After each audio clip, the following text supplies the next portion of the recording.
지금 바리새인들은 안식일을 범했다고 예수님과 그 제자들을 향해서 비난을 퍼붓고 있습니다. 바리새인들은 구약의 안식일 계명에다가 자기들이 여러 가지 더 복잡한 조항을 첨가를 해서 그것을 엄격하게 지켰던 사람들입니다. 안식일에는 이런 일을 하면 안 된다 하는 조항을 39가지나 만들어서 덧붙여서 그것을 지켰던 사람들이 바리새인들입니다. 그런 안식일 규정에서 보면 예수님과 제자들은 안식일을 지금 심각하게 범한 것입니다. 밀 이삭을 자른 것은 추수를 하면 안 되는데 추수를 한 죄를 범한 것이지요. 또 이렇게 이삭을 비빈 것은 탈곡을 한 죄입니다. 후 하고 분 것은 키질을 한 것이고, 그리고 입에 털어넣은 것은 음식을 만들어 먹은 것입니다. 이삭을 비벼 먹은 간단한 행위가 바리새인들의 규정에서 보면 모두 4가지 죄를 한꺼번에 지은 것입니다. 예수님이 손 마른 병자를 고쳐주신 것도 마찬가지입니다. 네 손을 내밀어라 했으니까 다른 사람에게 일을 시킨 죄를 범한 것이고, 그리고 그 사람 고친 것은 의료 행위를 한 것입니다. 우리로서는 도무지 이해가 안 되지만은 이 바리새인들은 그런 식으로 안식일을 지켰습니다. 한국의 보수적인 교인들도 바리새인 정도는 아니지만은 주의를 철저하게 지켰습니다. 연세 드신 분들은 아마 기억하실 겁니다. 옛날에는 주일에는 차를 타지 않았습니다. 아무리 멀어도 1시간, 2시간 걸리는 거리라도 걸어서 교회에 갔지 버스를 타지 않았습니다. 안식일에는 아무리 배가 고파도 돈 주고 식당에서 밥을 사 먹지 않았습니다. 차라리 굶으면 굶었지 절대로 주일에는 돈을 쓰지 않았습니다. 어떤 교회는 주일에는 형광등도 켜지 않았습니다. 이 불을 켜면 그걸 위해서 어떤 사람들이 발전소에서 일을 해야 되니까, 그러면 그 사람들에게 주일을 범하게 만드는 결과가 되니까, 그래서 불도 켜지 않았습니다. 미국의 청교도들도 비슷합니다. 17세기 미국 커네티컷 주의 법전에 이런 대목이 나옵니다. 안식일에는 경건하게 집회에 오가는 경우 외에는 아무도 뛸 수 없고 자기 집 마당이든 어디든 걸을 수도 없다. 안식일에는 아무도 돌아다니거나 음식을 만들거나 침대를 정돈하거나 집을 쓸거나 머리를 자르거나 면도할 수 없다. 주일날 남자가 자기 아내에게 혹은 아내가 남편에게 키스할 경우 잘못한 사람은 치안 판사의 판결에 따라 처벌된다. 청교도들은 부부간에라도 주일날 키스를 하면 벌을 받았습니다. 오늘 이 자리에도 벌 받을 분들이 조금 계시지요. 그런데 여러분, 그런 청교도들이나 또 한국의 보수적인 교인들이나 그런 사람들을 우리가 무슨 광신자 취급하면서 웃어 넘기기만 해서는 안 됩니다. 그 사람들이 그렇게 한 것은 어떻게 하든지 잘 믿어보기 위해서였습니다. 바리새인들이 갖가지 규정을 만들어낸 것도 잘 믿어보기 위해서였습니다. 또 한국의 보수교인들이나 미국의 청교도들이 주일 성수에 대한 엄격한 규정을 만들어서 지킨 것도 잘 믿어보기 위해서였습니다. 요즘은 주일 개념이 별로 없는 사람들이 많잖아요. 주일날 예배 빼먹기를 예사로 하고 어디 놀러 다니는 것을 예사로 생각하는 사람들이 많이 있지 않습니까? 그런 사람들에 비하면 주일을 철저하게 지키려고 한 사람들이 훨씬 낫습니다. 그런데 문제는 세월이 흐르면서 바리새인들의 이 처음 정신이 점점 희석이 되고 변질이 된 것입니다. 안식일 규정을 만든 처음 정신은 어떻게 하든지 하나님을 사랑하고 하나님을 잘 믿기 위해서였습니다. 그런데 세월이 가면서 그 처음 정신은 다 사라지고 안식일 규정만 남게 된 것입니다. 규정과 규율을 잘 지키는 것이 의롭게 되는 길이고 그것이 곧 종교생활이라고 생각하게 된 것입니다. 그렇게 계율과 또 무슨 규정만을 내세우는 왜곡된 신앙 행태를 바리새주의라고 합니다. 문제는 바리새주의가 우리 속에도 있을 수 있다는 사실입니다. 예수님 당시에만 바리새주의가 있는 것이 아니라 이 시대를 사는 우리들 속에도 바리새주의의 독소가 남아있을 수가 있습니다. 예수님의 제자로 우리가 제대로 살기 위해서는 그것부터 말끔하게 씻어낼 수 있어야 합니다. 오늘은 바리새주의의 잘못된 이 독소가 어떤 것들이냐, 그것을 한번 생각을 해보려고 합니다. 첫째는 바리새주의는 본질은 놓치고 껍데기만 붙듭니다. 9절에 보니까 예수께서 그들에게 이르시되 내가 너희에게 묻노니 안식일에 선을 행하는 것과 악을 행하는 것, 생명을 구하는 것과 죽이는 것 어느 것이 옳으냐? 무슨 뜻입니까? 안식일을 주신 이유가 뭐냐? 하나님을 잘 섬기고 이웃을 섬기게 하기 위한 것이 아니냐? 그런데 이웃의 생명을 구해야 되는 이 긴급한 일은 제쳐놓고 안식일에 뭘 일을 했느냐 안 했느냐, 규정을 지켰느냐 안 지켰느냐, 그런 것을 가지고 따지고 있는 것은 너무나도 잘못되었다는 것입니다. 그거야말로 계명의 본질을 놓쳐버리고 껍데기만 붙들고 있는 것 아닙니까? 계명의 본래의 정신을 잊어버리고 형식만 붙들고 있는 것입니다. 그것이 바리새주의의 맹점입니다. 미국 테네시주의 작은 시골 마을에 길가에 교회가 하나 서 있습니다. 이름이 왼발 침례 교회입니다. Left Foot Baptist Church입니다. 지나가는 사람마다 그 교회 이름을 보고 다 낄낄대면서 웃습니다. 그 이름이 왜 그런가 하니까 옛날에 그 교회에 이 발을 씻겨주는 세족식을 두고 논쟁이 붙었습니다. 발을 씻길 때 어느 발을 먼저 씻겨야 되느냐, 한쪽은 오른발을 먼저 씻겨야 된다고 하고 한쪽은 왼쪽 발을 먼저 씻겨야 된다고 하고, 그것 때문에 서로 편이 갈라져서 싸우다가 결국은 무슨 결론을 못 내리고 교회가 결국은 쪼개지게 된 것입니다. 그래서 왼발을 먼저 씻겨야 된다는 교회는 교회 이름마저 왼발 침례교회 그렇게 붙였습니다. 한심한 노릇 아닙니까? 세족식을 왜 합니까?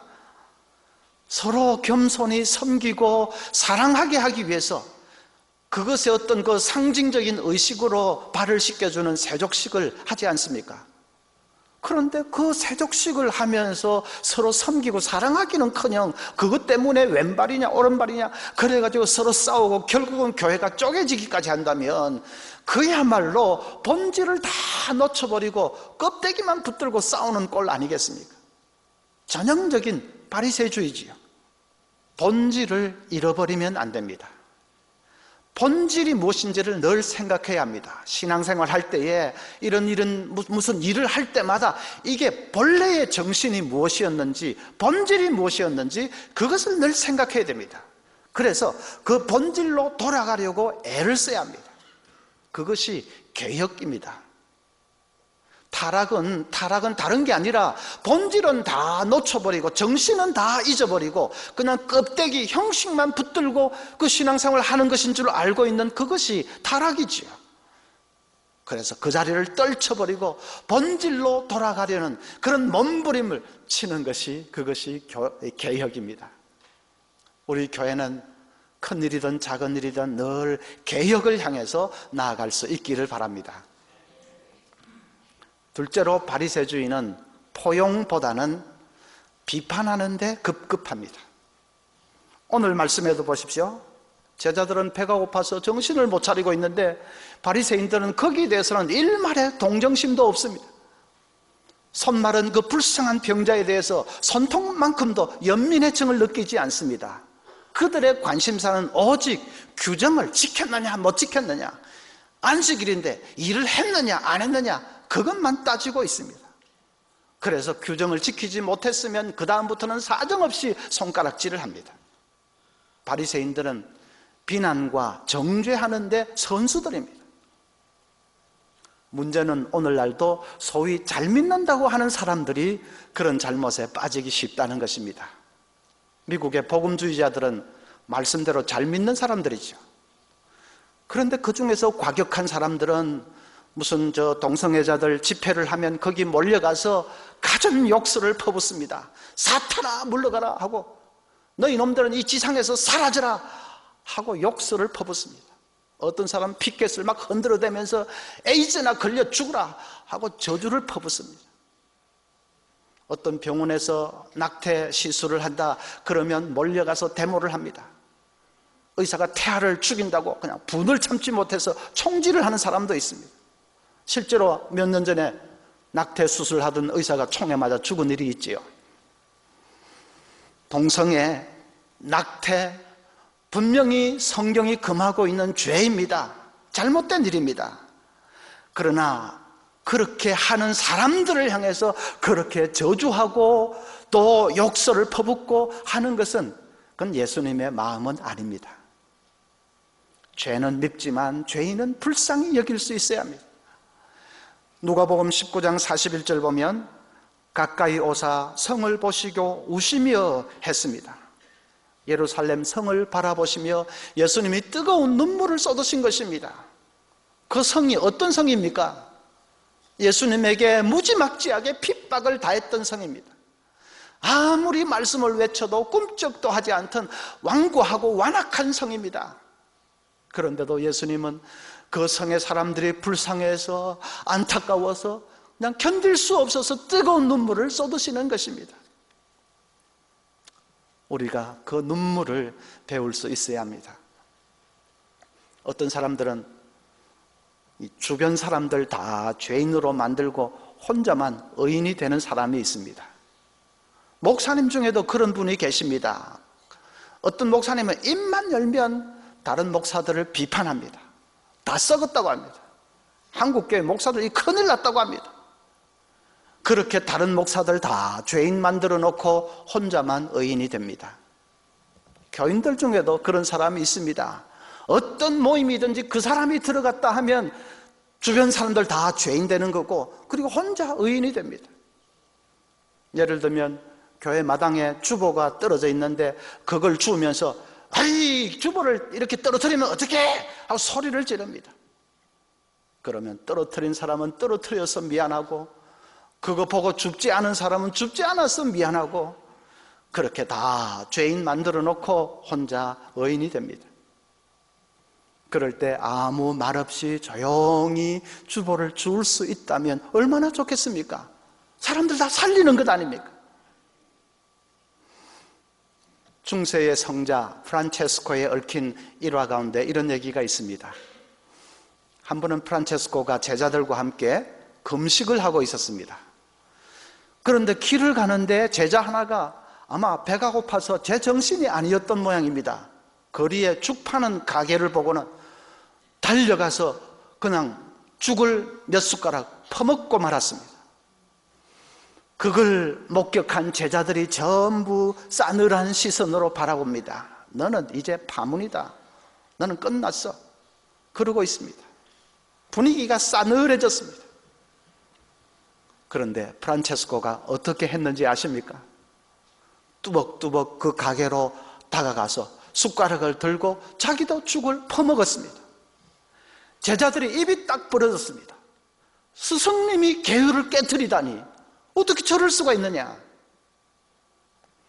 프란체스코가 왜 그렇게 했겠습니까? 비록 자기가 망가지는 한이 있어도 제자 한 사람을 살려내기를 원한 것입니다. 계율을 깨트리는 한이 있어도 그런 한 생명을, 미래가 창창한 제자 한 사람을 더 소중하게 여긴 것입니다. 여러분, 우리 모두가 이 긍휼의 눈물을 아는 사람들 되기를 바랍니다. 다른 성도가 잘못하는 거 보거든 비판하기 전에 먼저 우십시오. 비판도 해야 되지요. 공적인 의의를 세우기 위해서 잘못된 것 바로잡아야 되고 비판 필요하면 해야 되지요. 그러나 비판하기 전에 먼저 새벽에 그 영혼을 생각하면서 뜨거운 눈물을 쏟으시기 바랍니다. 하나님, 저 사람을 살려낼 수만 있다면 차라리 제가 망가져도 좋겠습니다. 저 사람을 제발 건져주십시오. 그것이 예수님의 마음 아니겠습니까? 그래서 우리 서문교회 하나님의 자비와 긍휼이 강같이 흐르는 교회가 되기를 소원합니다. 조금만 잘못하면 지적하고 비판하고, 그래서 교회가 죄인의 무덤이 되는 것이 아니라 죄인을 불쌍히 여기고 살려내는 영혼의 클리닉이 될 수 있기를 소원합니다. 세 번째로, 바리새주의는 은혜는 놓쳐버리고 자기의만 붙듭니다. 누가복음 18장 11절 보면, 바리새인은 서서 따로 기도하여 이르되, 하나님이여, 나는 다른 사람들 곧 토색, 불의, 간음을 하는 자들과 같지 아니하고 이 세리와도 같지 아니함을 감사하나이다. 나는 일회에 2번씩 금식하고 또 소득의 11조를 드리나이다. 이것이 기도입니까? 순전히 자기의 자랑하고 있지 않습니까? 그것이 바리새주의의 가장 큰 맹점입니다. 나는 이런 규정을 지켰다, 이런 일을 했다 하면서 자기 행위, 자기 의를 가지고 하나님 앞에 나아가려고 합니다. 다른 말로 하면 바리새인들은 은혜의 체험이 없는 사람들입니다. 모든 것이 내가 한 것이 아니고 하나님이 베풀어 주신 은혜였습니다 하는 그 뜨거운 은혜에 대한 고백이 없는 사람들입니다. 그러니까 감사도 없고 감격도 없습니다. 성경 어디를 보아도 바리새인들이 은혜에 감격해서 눈물을 흘렸다, 그런 기사를 찾아볼 수 없습니다. 오히려 눈물을 흘리는 사람들을 향해서 경박하다고 손가락질만 했지, 자기들은 눈물을 모르는 사람들입니다. 그렇게 눈물이 메말라버린 그 싸늘한 가슴을 안고 사니까 이웃을 포용할 수가 없는 것이지요. 자기가 은혜를 알지 못하고 은혜의 체험이 없기 때문에 다른 사람들에게 은혜를 흘려보낼 수가 없는 것입니다. 한마디로 말해서 여러분, 눈물이 말라버린 사람은 바리새주의에 빠지기 쉽습니다. 교회의 중요한 책임을 맡은 사람들인데 눈물이 말라있는 사람, 하나님의 은혜에 감격하는 뜨거운 가슴이 없는 사람은 남는 것은 바리새주의밖에는 없습니다. 우리가 그것을 조심해야 돼요. 탤런트 임동진 장로님은 지금은 목사님이지요. 열린문 교회라는 교회를 9년 동안 담임 목사로서 사역을 잘 하셨습니다. 그 장로님이 목사가 된 계기가 있습니다. 2001년도에 갑자기 뇌경색이 와서 쓰러졌습니다. 완전히 죽음 문턱까지 갔다고 합니다. 의사가 장례를 준비하라고 했습니다. 그런데 사흘 만에 깨어났습니다. 기적적으로 깨어났는데 의식이 돌아오면서 제일 먼저 귀에 들리는 의사의 소리가, 살기는 살았는데 평생 휠체어를 타고 살아야 된다 하는 소리가 들려옵니다. 자기도 모르게, 하나님, 도대체 제게 왜 이러십니까? 차라리 그럴 바에 데려가시지 왜 이러십니까? 평생 휠체어라니요. 그렇게 소리를 쳤다고 합니다. 아직 말도 못하는 상태인데도 이상하게 소리치고 기도할 수 있는 입은 열어주셔서, 그래서 막 소리를 쳤다고 합니다. 왜 이러십니까? 며칠을 그러고 있는데, 불평을 막 원망을 있는 대로 쏟아내고 있는데 하나님께서 지난 삶을 보여주시더랍니다. 그래, 너 탤런트 하면서도 주의 일 한다고 나름 열심히 했지, 내 안다. 그런데 그것이 정말로 구원의 은혜에 감격해서 한 거였니? 정말 그런 거였니? 그 임동진 장로님이 속이 그렇게 뜨끔할 수가 없더라고 합니다. 인생을 돌아보니까 모든 것이 장로 체면 때문에 한 거였습니다. 야, 그 사람은 탤런트 하면서도 신앙 참 좋다, 그 소리 듣기 위해서 한 거였습니다. 사람 의식하고 살았습니다. 회개의 눈물을 쏟았습니다. 울어도 어디서 그냥 눈물샘이 터져버렸는지, 얼마나 눈물이 계속 쏟아지는지요. 울면서, 하나님, 그러면 다시 한번 기회를 주십시오. 내 남은 생에 정말 주님을 위해서만 살아보고 싶습니다. 다시 한번 기회를 주십시오. 그렇게 매달렸습니다. 며칠을 그러고 있는데 갑자기 고 김중곤 목사님이 하신 말씀이 머리에 떠오릅니다. 살아생전에 김중곤 목사님이 임장로는 참 좋겠어, 늘 레디고 액션, 레디고 액션 그 소리 들으면서 사니까 삶에 활기가 넘쳐서 좋겠어 하던 그 소리가 기억이 납니다.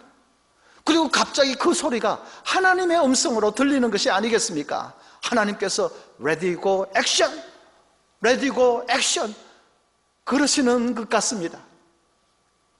이 장로님이 아멘 하고는 벌벌벌벌 기어서 병상에서 내려왔습니다. 그리고는 아무거나 붙들고 일어서는 연습부터 시작했습니다. 손에 잡히는 대로 아무거나 붙들고 그냥 자꾸 일어섭니다. 하나님께서 액션, 액션 하면서 도와주시는 것이 느껴집니다. 그렇게 재활 훈련을 해서 21일 만에 병원에서 퇴원을 했습니다. 의사는 평생 휠체어 탄다고 했는데 21일 만에 제 발로 걸어서 병원에서 나왔습니다. 그리고 서원한 대로 신학 공부를 하고 목사가 되어서 열심히 사역을 했습니다. 한번 사선을 넘었으니까 뭐 앞뒤 가릴 거 뭐 있습니까?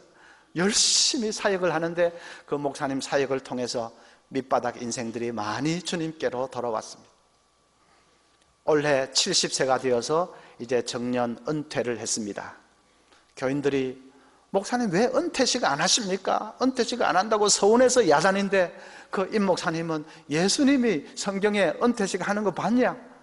예수님 은퇴식은 제자들 발 씻겨주는 거였다 그러면서 자기 사비로 마련했던 교회당 건물, 교회차 후임 목사에게 그대로 물려주고 깨끗하게 교회를 나왔습니다.